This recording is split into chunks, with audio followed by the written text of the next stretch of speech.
Sir నమస్కారం sir. నమస్తే అండి. Sir Telugu 'Bigg Boss' show ఇప్పుడు సీజన్ 9 సక్సెస్‌ఫుల్‌గా అయితే కంటిన్యూ అవుతుంది. అయితే ఈ షో పైన ఎప్పటినుంచో కూడా కంప్లెయింట్స్ వస్తూనే ఉన్నప్పటికీ ఆ షో మాత్రం ఆగట్లేదు. ఇప్పుడు కూడా ఈ సీజన్ 9 పైన కూడా ఇద్దరు పోలీస్ స్టేషన్‌లో అయితే ఫిర్యాదు చేశారు. దీన్ని ఆపేయాలని చెప్పేసి అయితే కోరుతున్నారు. మరి దీనికి సంబంధించి ప్రతిసారి ఇటువంటి కంప్లెయింట్లు వచ్చినప్పుడు కూడా 'బిగ్ బాస్' రన్ అవుతుంది. మరి ఈ కంప్లెయింట్స్‌ని ఏ విధంగా చూడొచ్చు? మరి ఇప్పుడేమన్నా ఆపేస్తారా? దీని మీద వస్తున్న విమర్శలకి మీ సమాధానం ఏంటి? అంటే నేరుగా పోలీస్ స్టేషన్‌లోకెళ్ళి కంప్లెయింట్ చేయటం ఇదే ఫస్ట్ టైమ్ అని అంటున్నారు. అవును. ఆరోపణలు వచ్చుండొచ్చు గానీ, హ్మ్. ఇది అంటే కంప్లెయింట్ ఇచ్చిన ఇద్దరు వ్యక్తులు కంప్లెయింట్ ఇచ్చారని చెప్తున్నారు. అవును. ఈ కంప్లెయింట్ ఇచ్చిన వ్యక్తులు చెప్తున్న విషయం ఏంటంటే, దీని వలన యువత పెడదారి పట్టే అవకాశం ఉంది హ్మ్. అనేది ప్రధానమైనటువంటి ఎలిగేషన్. హ్మ్. ఈ యువత పెడదారి పట్టటము అనే కాన్సెప్ట్‌లోనే గొడవలున్నాయి. హ్మ్. గొడవలు ఉండటం అంటే 'బిగ్ బాస్' షో చూసి యువత పాడైపోతారు అని అనుకోవడంలోనే భ్రమ ఉంది. ఓకే. మీరెప్పుడైతే యువత చేతిలో ఫోనులు పరిహరిస్తారో, హ్మ్. ఇంటర్నెట్‌కు దూరంగా యువతను తీసుకెళ్ళగలుగుతారో, అప్పుడు కొంతమేరకు యువత పెడధోరణుల నుంచి బయటకొచ్చే అవకాశం ఉంటుంది గానీ, జేబులో ఫోను పెట్టి, దానిలో నెట్ పెట్టి, జియో సిమ్మేసి పెడదారులు పట్టటం లేదు అని అనుకోవడం భ్రమ. 'బిగ్ బాస్' కంటే కూడా ఎక్కువ హార్మ్ చేస్తున్నది యువత జేబులో ఉన్నటువంటి ఫోనే. దానిలో ఉన్నటువంటి జియో కార్డే. అంతకు మించిన హార్మ్ 'బిగ్ బాస్' చేస్తోందనేది భ్రమ. హ్మ్. ముందుగా అది తెలుసుకోవాలి ఆ కంప్లెయింట్ ఇచ్చినోళ్ళు. సినిమాల్లో బూతు అనేవాళ్ళు గతంలో, అశ్లీల నృత్యాలు అనేవాళ్ళు. అంటే విపరీతంగా ఎక్స్‌పోజింగ్ జరిగిందని సినిమా థియేటర్ల ముందు ధర్నాలు చేసిన సందర్భాలున్నాయి.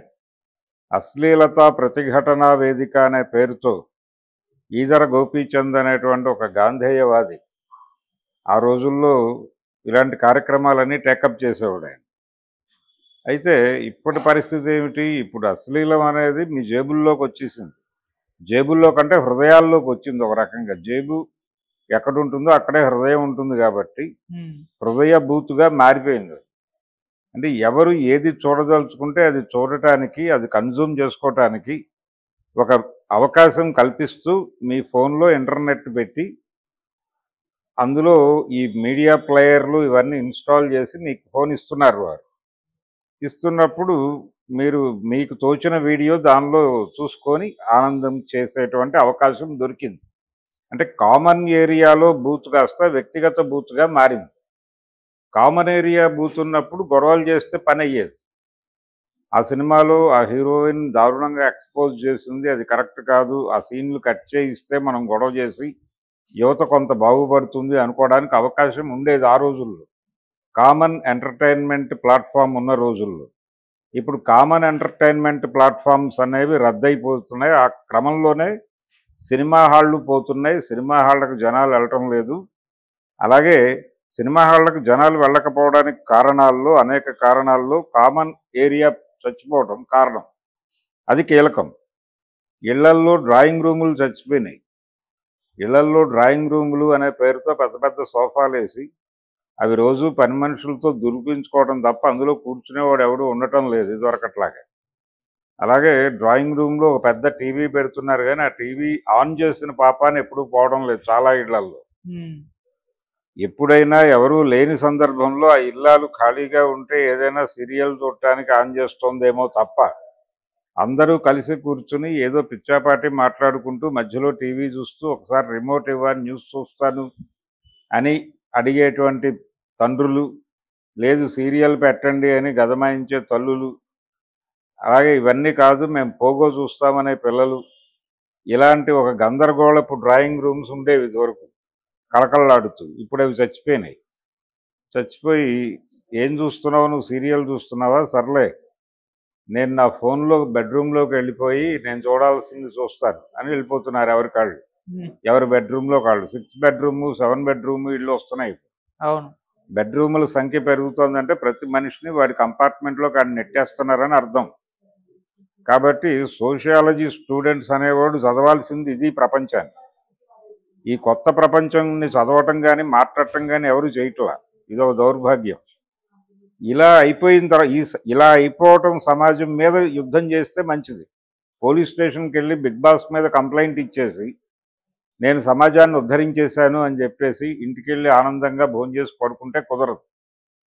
మీరు సీరియస్గా యువతని పెడదారి పట్టకుండా అడ్డుకోవాలి అనుకుంటే నిజంగానే చాలా వయలెన్స్, చాలా దుర్మార్గమైనటువంటి ఆలోచనలు మన జీవితాల్లోకి వచ్చేస్తున్నాయి. ఈ జీవితాల్లోకి వస్తున్నటువంటి దుర్మార్గపు ఆలోచనలన్నిటికీ ప్రాతిపదిక ఎక్కడుందో కనుక్కుని కనిపెట్టి పరిశోధించి అక్కడ దాడి చేయాల్సినటువంటి అవసరం ఉంటుంది తప్ప అనవసరమైన ఏరియాలో దాడులు చేసి ఏదో ప్రపంచాన్ని ఉద్ధరించేసాం అనుకుంటే కేవలం భ్రమే. ఈ రోజు వార్తల్లో కనిపిస్తారు, 4 యూట్యూబ్ ఛానల్స్లో వాళ్ళ గురించి మాట్లాడే వాళ్ళు వస్తారు. రేపు పొద్దున ఎవరైనా కోర్టు ఏదైనా ఇప్పుడు ఆ పోలీస్ స్టేషన్లో కంప్లైంట్ కోర్టుకి వెళ్ళి అది కేసు అయ్యి వాళ్ళు ఏదైనా సమన్ చేస్తే ఎవరైనా వచ్చి కోర్టులో మాట్లాడితే అప్పుడు యూట్యూబ్ ఛానల్స్ వీళ్ళ ఇళ్ళకి వెళ్ళి మీరు భలే పెట్టారండి కేసు అని మాట్లాడి ఆనందపడాలి తప్ప అంతకు మించిన ఏ రకమైన ప్రయోజనము దీనివల్ల ఉంటుంది అని నేనైతే అనుకోవడం లేదు. కాబట్టి ఇది గొడవ. ఈ గొడవలో భాగంగా వాళ్ళు వెళ్ళి పాపం కంప్లైంట్ పెట్టారు. పోలీసులు ఎలా రియాక్ట్ అవుతారో చూడాలి. ఎవరిని అరెస్ట్ చేస్తారో ఆ కంప్లైంట్లో నిజంగానే అరెస్ట్ చేసేంత సరుకు ఉందా లేదా ఇవన్నీ చూడాలి. అసలు బిగ్ బాస్లో ఏముంటుంది? బిగ్ బాస్లో ఒక హౌస్లో డిఫరెంట్ ఐడియాలజీస్ ఉన్నటువంటి పీపుల్ని ఒక ఇంట్లో పడేస్తే వాళ్ళ మధ్య సమన్వయం ఎలా ఉంటుంది, వాళ్ళ రోజువారీ ప్రవర్తన ఎలా ఉంటుంది, ఇళ్లల్లో భార్య ఒక అభిప్రాయంతోనూ భర్త ఒక అభిప్రాయంతోనూ కలిసి కాపురం చేసేటప్పుడు చాలా కామెడీలు, చాలా దారుణాలు జరిగిపోతూ ఉంటాయి. వాటి గురించిన కథలు రాసేవాళ్ళు భార్యాభర్తల మధ్య. ఇప్పుడు ఇల్లాలు ముచ్చట్లని పురాణం సుబ్రహ్మణ్యం గారు రాసేవాళ్ళు, పురాణం సుబ్రహ్మణ్య శర్మ గారు ఆంధ్రజ్యోతిలో. అవి జనాలు చాలా ఎంటర్టైన్ అయ్యేవాళ్ళు. ఇప్పటికీ ఆ పుస్తకాలు ఎక్కడ దొరుకుతాయని చెప్పి కొనుక్కుని చదివేవాళ్ళు ఉన్నారు. అలాగే వైఫ్ అండ్ హస్బెండ్ చేసేటువంటి వీడియోలకు కూడా విపరీతమైన గిరాకీ ఉంది. ఎందుకుంది ఆ గిరాకీ? వాళ్ళిద్దరూ ఎలా బిహేవ్ చేస్తున్నారో చూడాలనేది క్యూరియాసిటీ. మనం లేకుండా ఒక ఇంట్లో వైఫ్ అండ్ హస్బెండ్ ఎలా బిహేవ్ చేస్తున్నారో తెలుసుకోవాలనే ఒక థర్డ్ ఐ క్యూరియాసిటీ అనేది ప్రతి మనిషిలోనూ ఉంటుంది. పక్కవాడి జీవితాన్ని తెలుసుకోవడం అనేది వీడి క్యూరియాసిటీ. నిన్న తెలుసా మీకు సుబ్బారావు గారి ఇంట్లో ఏం జరిగిందో అనగానే వీడి చెవులు, వీడి మనసు మొత్తం వాడి నోటి దగ్గరికి వెళ్ళిపోతాయి. అది పరిస్థితి. ఆ కండిషన్లో ఆ క్యూరియాసిటీని సొమ్ము చేసుకోవడం కోసం పెట్టిందే బిగ్ బాస్. పక్కింట్లో ఏం జరుగుతోందో చూడాలి అనేటువంటి దౌర్భాగ్యపు ఆలోచన ఉన్న వాళ్ళందరి కోసం బిగ్ బాస్ అనేటువంటి ఒక హౌస్ పెట్టి అక్కడికి డిఫరెంట్ ఐడియాలజీస్ ఉన్న వాళ్ళని తీసుకెళ్ళి పడేసి వాళ్ళు కలిసి ఉంటారా, కొడుకు చేస్తారా, అందులో క్రైటీరియా ఏమిటి? వాళ్ళు సమాజంలో కొంత కాంట్రవర్సీ క్రియేట్ చేసి ఉండాలి ముందే. అవును, వాళ్ళు బిహేవియర్ చూడాలనేటువంటి ఆతృత జనంలో ఉండాలి. వీళ్ళకి ఆపోజిట్ ఐడియాలజీ ఉన్న వాళ్ళు 2-3 ఉండాలి అక్కడ. వాళ్ళతో వీళ్ళు ఎలా సమన్వయం సాధిస్తారో తెలుసుకోవాలనేటువంటి క్యూరియాసిటీ సమాజంలో ఉండాలి. ఎంత డ్రామా ఉంటుంది అక్కడ. ఈ డ్రామా అంతా జనం చూస్తారు అనేటువంటి కార్యక్రమంలో భాగంగా బిగ్ బాస్ షో అనేది నడుస్తూ ఉంది. అయితే తొలి దశలో దీన్ని కొంచెం ప్రయోజనాత్మకంగా కూడా జరపాలి అనే ఉద్దేశంతో కొన్ని కామన్ ఇష్యూస్, అంటే జనరల్గా సమాజం పట్టించుకోవటానికి నిరాకరించిన అంశాలను కూడా జొప్పించి మాట్లాడించే ప్రయత్నం చేసేవారు. సన్నీ లియోన్ అనేటువంటి ఆవిడ తెలుసు ఇప్పుడు. ఆవిడ్ని బిగ్ బాస్ షో ద్వారానే ప్రపంచానికి పట్టుకొచ్చారు. ఆవిడ ఫారెన్ సినిమాల్లో నటిస్తోంది. ఆ నటీమణి తాలూకా జీవితం ఈ బిగ్ బాస్ షోలో కంటెస్టెంట్గా ఆవిడని తీసుకురావడం ద్వారా ప్రపంచానికి ఆవిడ జీవితం గురించి చెప్పడం అనేది ఒక క్యూరియాసిటీ అంశంగా మార్చి పట్టుకొచ్చారు ఆవిడని. తెలుగు బిగ్ బాస్ కాదు, హిందీ బిగ్ బాస్లో పట్టుకొచ్చారు. ఆవిడకి అక్కడి నుంచి ఒక మార్కెట్ క్రియేట్ అయ్యి ఆవిడ సినిమాల్లో, తెలుగు సినిమాల్లో కూడా నటించి ఉద్ధరించింది కదా. ఇలాంటి సందర్భాలు కొన్ని ఉంటాయి. అంటే సమాజం పట్టించుకున్నటువంటి ఏరియాల్లో ఉన్న మనుషుల్ని పట్టుకొచ్చి వాళ్ళ తాలూకా జీవితాలని ప్రపంచానికి తెలియజేయటం అనేది, తద్వారా వాళ్ళ బాధలు, వాళ్ళ గాథలు జనం దృష్టికి తీసుకెళ్ళటం అనే ఒక మంచి పని కూడా చేయటానికి ఈ ప్లాట్ఫామ్కి ఒక అవకాశం ఉంది. కానీ ఆ అవకాశాన్ని అన్ని సందర్భాల్లోనూ వాడరు. ఇప్పుడు ఆ మధ్య ఒక అతన్ని ఎవరో కామన్ మ్యాన్ని తీసుకొచ్చి మేము బిగ్ బాస్లో తోస్తున్నామని చెప్పి ప్రమోట్ చేశారు. పల్లవి ప్రశాంత్ అనేటువంటి అబ్బాయి. ఫైనల్గా ఆ ఫైనల్ జాబితా తయారైనప్పుడు ఇతన్ని విన్ ఓవర్ చేస్తూ ఇతను ఇతను విన్ ఓవర్ అయిపోయాడని చెప్పి ఇతని మీద కక్ష సాధింపుగా అవతల కంటెస్టెంట్లు దాడులు చేయటం, పర్సనల్గా ఉమ్, తిట్టుకోవడం, అన్నపూర్ణ స్టూడియోస్ దగ్గర గందరగోళం జరిగి అవును. చూసాం. ఆ సన్నివేశాలన్నీ చూసాం మన కళ్ళతోనే.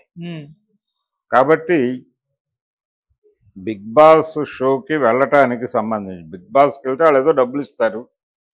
ఆ డబ్బులు తీసుకోవడం కోసం ముందు జీవితాన్ని గందరగోళం చేసుకోవాలి, ముందు కాంట్రవర్సీలోకి ఎంటర్ అవ్వాలి, మన గురించి నలుగురు మాట్లాడుకునేలా చేయాలి, మన ప్రవర్తన మీద నలుగురు మాట్లాడుకునేలాగా చేయాలి అని కొంతమంది ఆ పనిలోకి దిగుతున్నారు. ఇప్పుడు అవును సార్.